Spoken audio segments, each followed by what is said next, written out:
Christopher Robin Milne was born the 21st of August 1920 in Chelsea, London. He, his parents and his nanny Olive Brockwell, known as New, lived there, and in 1925 the family bought Crotchford farm in East Sussex, where they resided in the holidays. The nearby Ashford Forest would later come to inspire the 100-acre wood in his father's novel. Despite being christened Christopher Robin, he was known around the house as Billy, which his father had originally intended him to be named.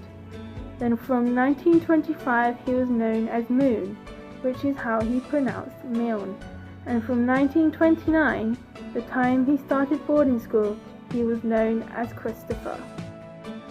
During his early years, he was closer with his nanny than his parents, and only grew closer with his father when Niao departed when he was about 9 years old. This was when he became the inspiration for his father's novels, based around Christopher and his bear, first named Edward and later Winnie, after the bear Christopher saw at London Zoo.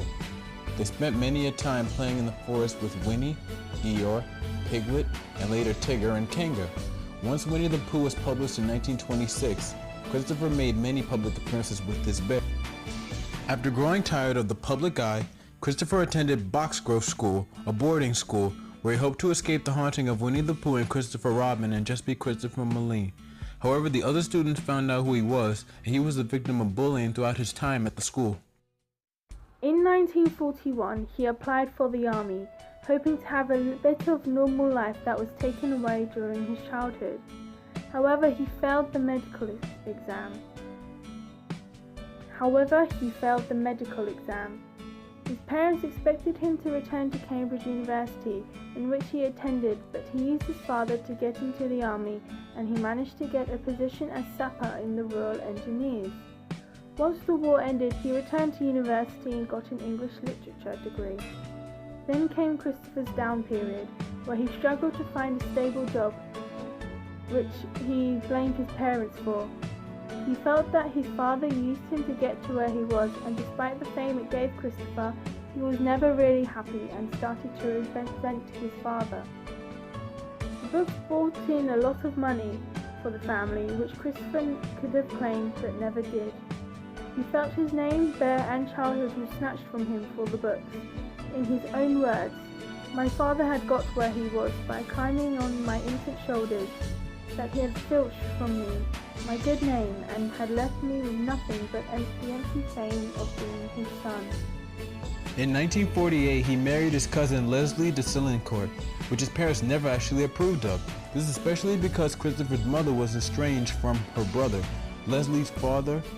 Surprisingly, the couple opened a bookstore in Devon, which would have resulted in him meeting Pooh fans a lot, despite hating the bear.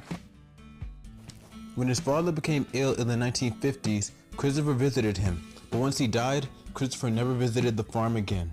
He rarely saw his mother during the remainder of her life, but he remained close with Neil. Even on her deathbed, his mother refused to see him. He and Leslie had a daughter, who they named Claire, who was born with cerebral palsy, who they both cared for the rest of their lives. Christopher died of myasthenia gravis in 1996 in his sleep, aged 75.